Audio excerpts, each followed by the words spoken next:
So you may have heard of the nightmare situation with HOAs. What if I was to tell you that a recent Rocket Mortgage survey reported that 1 in 10 homeowners who lived in an HOA community are thinking of selling their homes for an HOA-related reason, and that 57% of residents who live in an HOA-regulated community don't like it. And more than half of the same people surveyed said they don't think the neighborhood is any better because of an HOA or the covenants. What's going on, everyone? This is Lori Derrickson and Kayleen Zabadik, not pictured here, but she will be here shortly, don't you worry, from Colorado's finest agency here in Denver, Colorado. So we're one of your top relocation teams here in the Denver area. So if you're ready to move to Denver, are you thinking of buying real estate in Denver? Put those numbers into your phone and reach out. So you mentioned the word HOA in any setting, and you have a myriad of conflicting responses. So I asked the 42,000 members in our Facebook group here in Colorado the pros and cons of living in an HOA community directly here in Denver, and it was quite the discussion, and people definitely have opinions. So what are your thoughts on living in an HOA community? Comment below. I'd love to know what you think currently. So we're going to get to the pros and cons, so we're going to get all to that here in a second. So this Rocket Mortgage survey demonstrated that most Americans don't have a favorable opinion of homeowners association. And based on those responses in our group, I would have to agree. So we're going to share some of these comments, like I noted, and opinions of Coloradans later in this video. But we must keep in mind most new communities here in Denver are governed by an HOA, all with different and unique regulations, fees, amenities, covenants, and management companies. A lot of people are really not happy with homeowners associations, especially here in Colorado. I've been thinking about the HOA situation here in Denver and how a lot of people are not happy with them. There's lots of things going on with homeowners association, including, you may have heard, embezzlement, homeowner assessments, random fines and fees, increased fees, and so on. It can be kind of a hot mess. So we're going to talk about the pros and cons of HOAs here in Denver, Colorado, and why many people really hate HOAs, and what is being done here locally in Colorado. We will discuss if it's worth buying a house in one of these areas and living under these HOA rules. So let's start with the basics. What exactly is an HOA? So an HOA stands for a homeowners association, and it's a collective organization that serves as the governing body of a neighborhood. So it consists of homeowners like us, and roles within the HOA such as president, vice president, secretary, treasurer are open to volunteers or can be filled through elections. Personally, I think I'll opt out of volunteering for now. So the primary responsibility of this organization is to oversee and maintain the community's well-being. Take my example, my community, for example. So the HOA is in charge of maintaining common areas, including the upkeep of grass, controlling the weeds, and even managing the growth of weeds inside the pond. All of these tasks fall under the HOA's management. So the HOA manages its responsibilities through the collection of a monthly fee from all of the residents. This fee is allocated to a dedicated budget, which is reviewed and updated annually. So part of this budget is used to solicit bids for various services such as lawn care, which is essential for the upkeep of common areas that are not owned by individual homeowners. So these areas include places like local parks and ensures that shared spaces are well maintained, and with this for everybody's enjoyment. So they'll take your money and take care of the neighborhood. Some HOAs are large and some are small, and some HOAs actually hire a management company to actually manage that HOA. So if you're going to buy a home in any of these areas, there is a set of rules and regulations that you have to agree to. So once you're under contract on a home, on an existing home, and typically you have, when you go under contract, about 10 to 14 days to review those HOA docs and make sure that you do agree to all of those terms depending on the contract terms. So if you don't agree to them, you can get your earnest money back, but beware, with a new construction home, this may be a little different, as you must know and understand the HOA docs before you contract on that home. So this is perfect because most HOAs are active in a new build community throughout Denver. Many times there is an HOA transfer fee or a tax associated with the change of ownership in that home. So these fees can be as much as 1% of the home value. So if you're buying a house that does have a homeowners association, you must use common sense and know that they have rules, and you can either agree to the rules or not buy in that neighborhood. There is no gray area. You can't agree to some of the rules and ignore the others that you don't particularly like.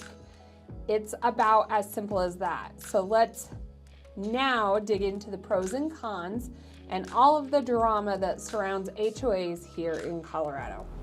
So you might be reluctant to consider the advantages of an HOA, especially if you believe there aren't any. But let's just imagine for a little bit there are some benefits, so work with me here.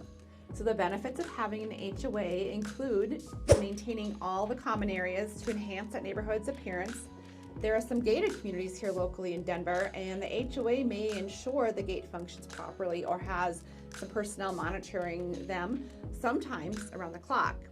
This oversight prevents unwanted visitors to your area. Also, HOAs are responsible for the upkeep of the community's amenities, like those pools, the furniture around the pool, the tennis courts, the playgrounds, ensuring they are in good condition.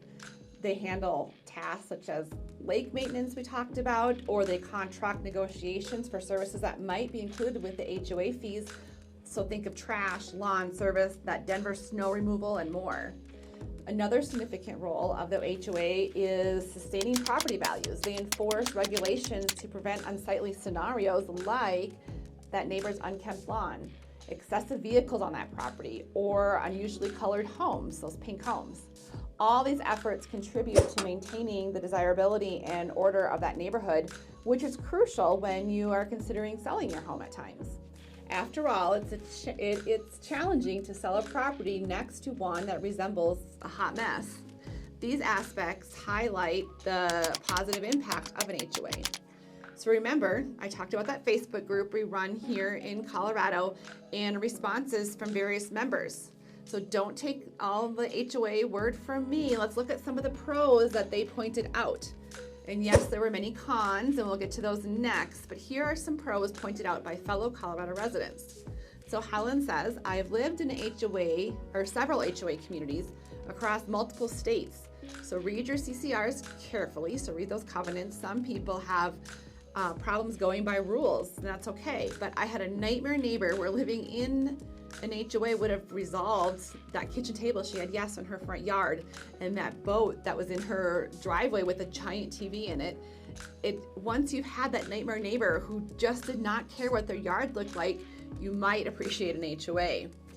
And I can see your point. Currently, I actually do not have an HOA in the community I live in. There's a house from my house, 3 houses down, that I think now is a rental. I believe they had like 8 different people living in there, all with their own car, and they park their car in front of my house every night, and it drives me nuts. So our street looks like a parking lot because of that, just that one house, and there's nothing I can really do about it. All right, so let's look at one more response before we get to those cons. So Terry says, take the time to drive through an upscale 20-year-old subdivision with an HOA and compare that to a 20-year-old subdivision without an HOA, and you'll see the difference. So I can also see his point. Some areas are well maintained without an HOA, while others tend to kind of look trashy pretty quick. Boats, RVs, weeds, couches, kitchen tables even, according to that Facebook group member. So really, you really are relying on your neighbors and all of them to upkeep those homes to protect your home value. Okay, so I get to cover the cons. One is that the HOA never goes away. Even after you've fully paid off your house, whether that's paying off the mortgage or you pay cash for the home, the monthly HOA fee remains constant. So this is given in any neighborhood with an HOA. Then there are the rules. Often they're stringent and encompasses various aspects of community life. For instance, there may be specific regulations regarding pet breeds, the number of pets you can own, or even the property modifications like installing fencing or the expansion of a deck in your yard, which often leads to complications. So the rules extend oftentimes to vehicle management, such as limiting the number of cars you can have in your driveway, where you can park or cannot park in the streets, and even as far as how you're maintaining your lawn's appearance.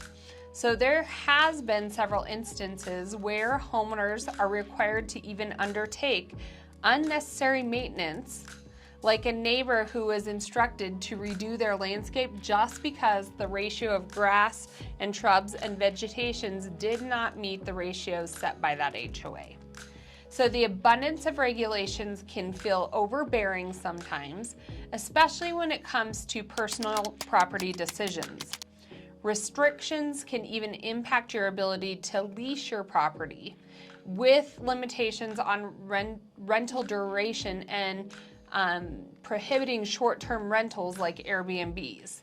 So these factors definitely contribute to the negative perception that some people have towards HOAs, mainly due to the loss of autonomy over their own homes. So let's take a look at that same Facebook post and see some of the negatives that some of those group members had to state.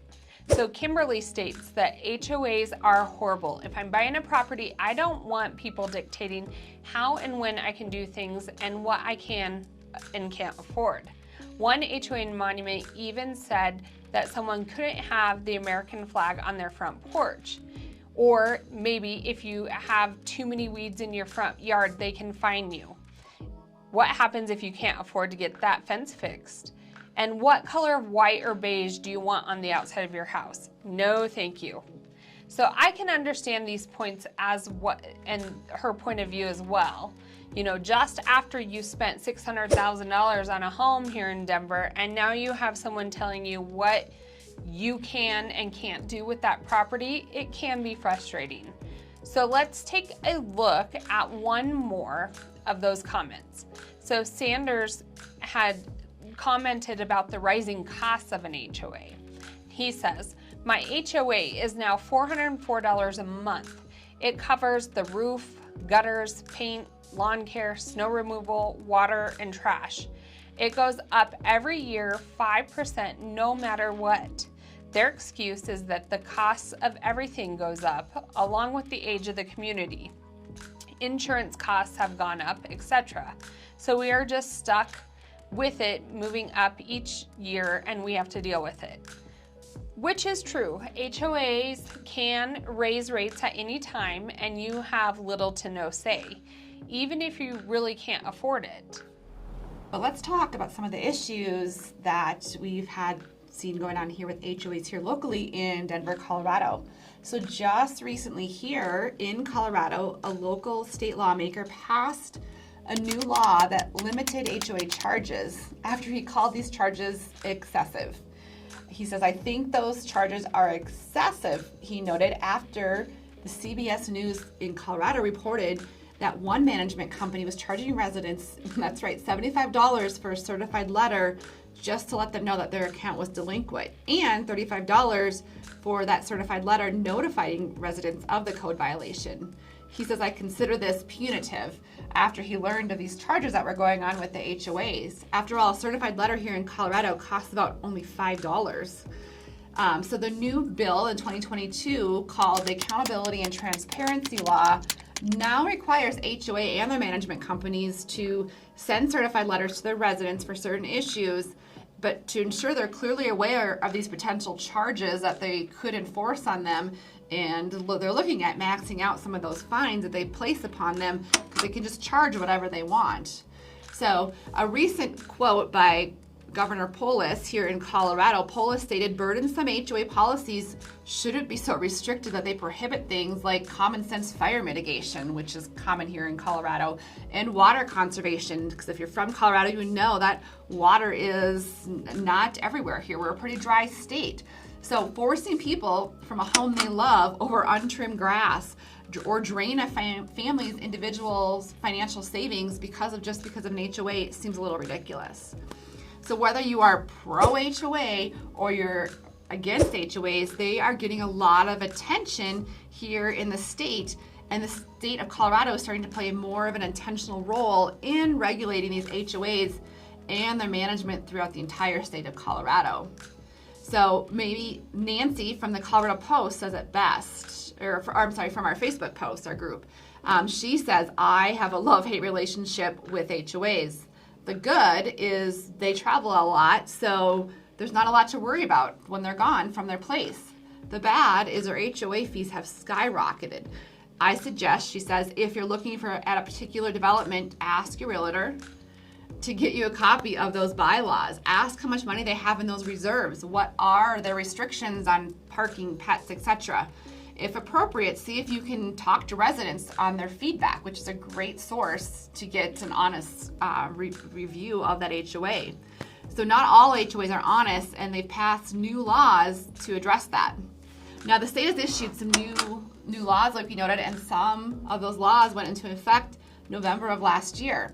And they address how the Board of Homeowners Association handles money, and basically they have to let you know, like line by line item, what the money is being allocated for and what are they going to spend it with and who are they going to contract with. So let's look at the story reported recently by a Bloomberg article. So imagine this. So let me go over part of that article with you. So there was a voicemail received by Jose, who's currently living in his home in Denver. And it went on to state that his home had been foreclosed on. And Jose noted that they had been living in his home in Denver for over 7 years, and they had never missed a mortgage payment, and the home was actually almost entirely paid off. So the lady on the voicemail on the phone went on to say that the home had been sold. She said that she was calling on behalf of the new homeowner, and Jose thought it was a scam. They realized that it was actually true. Someone else owned their home without notice. So this family found themselves entangled in a foreclosure situation all too familiar with in this particular neighborhood, all initiated by that homeowners association. So what began as a sequence of fines ranging from $100 to $400 for seemingly minor infractions, such as maybe oil stains on their driveway or a tree that was dead, rapidly accumulated into overwhelming amount of debts of over almost $7,000. A significant portion of this amount was HOA legal fees that they were assessing on them, so which delayed their payments, and the Mendozas were unprepared for the harsh reality that, like many others in this neighborhood, they could lose their home over these dues. So the Homeowners Association for this Green Valley Ranch here in Denver was the entity that drove this foreclosure and is known in Denver for this contentious approach. Although it claims such extreme measures are uncommon, but nevertheless, their actions exemplify the considerable amount of authority that homeowners associations hold across the United States. They can levy increasingly for fines for violations that seem arbitrary and utilize drastic measures like foreclosure to collect these unpaid fees. As the trend of neighborhood-based single-family home ownership grows here in Denver and throughout all of the U.S., many homeowners find themselves unaware of the significant implications and potential consequences of living under these governed HOA management companies. So you can see why there's a lot of hatred and emotions, I will say, towards these HOAs right now. And in some cases, rightfully so. They're mismanaging money and abusing their power.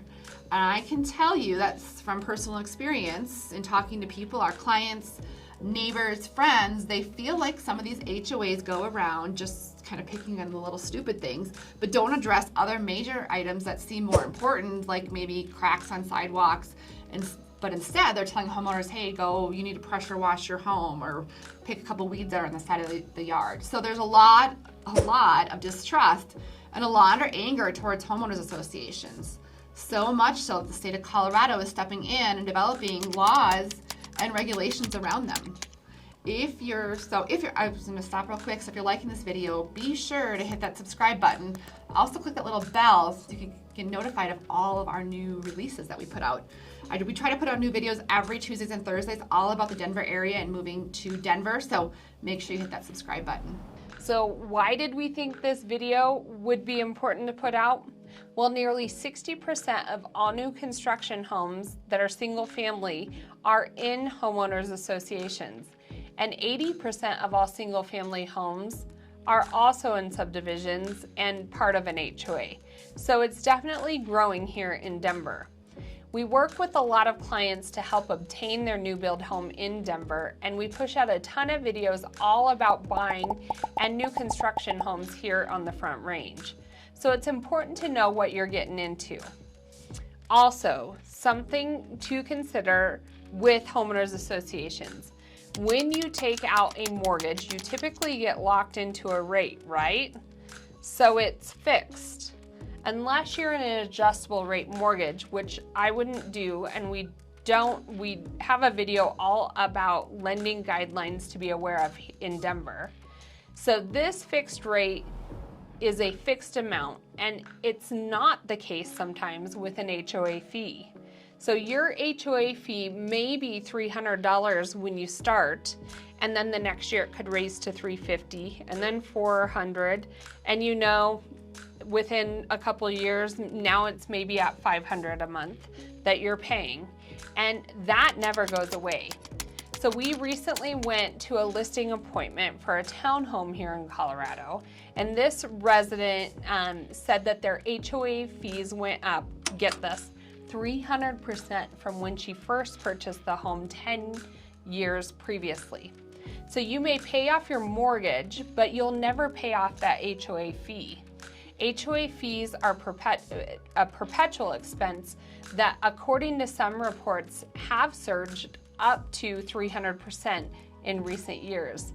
This necessitates careful financial planning and consideration when you're purchasing a home. So many have expressed to me their reluctance to committing to such ongoing payments. And reflecting on a Rocket Mortgage survey, it's notable that 2/3 of respondents doubted the financial integrity of their HOAs, and nearly half perceived no tangible benefit from living in an HOA-governed community. So these insights are quite revealing about the general sentiment towards HOAs across the nation and whether people favor residing in such communities. So you may or may not like this next article by Science Direct, and I would like to know if you agree or disagree with their findings. So the recent article states that houses in HOAs have prices that are on average 4% greater than similar houses that don't have an HOA. Well, we could probably debate this topic for another few hours. We actually posted questions like this on our Facebook group here in Colorado, and it generated hundreds of responses, all filled with a lot of emotion. It might have been less dramatic if I asked if they were voting for Biden or Trump. Well, we'll save that for another video. But anyways, I hope you guys liked this video, and I really wanted to cover this topic in Denver because a lot of homes are governed by an HOA. In fact, the majority of them. So if you don't like them, go ahead and reach out. We can help you find an amazing home here in Colorado without an HOA. But on the other hand, if you want an HOA, if you want somebody to help regulate colors and parking and landscaping, well, we do that too. I would say that of our clients that reach out, about 40% of them do want an HOA, 30% of them don't want an HOA, and about 30%, the remaining 30% are really indifferent or they remain neutral. So we do it all. So go ahead, and if you're thinking of making that move, put those phone numbers into your phone. We'll help you find your dream home here in Colorado.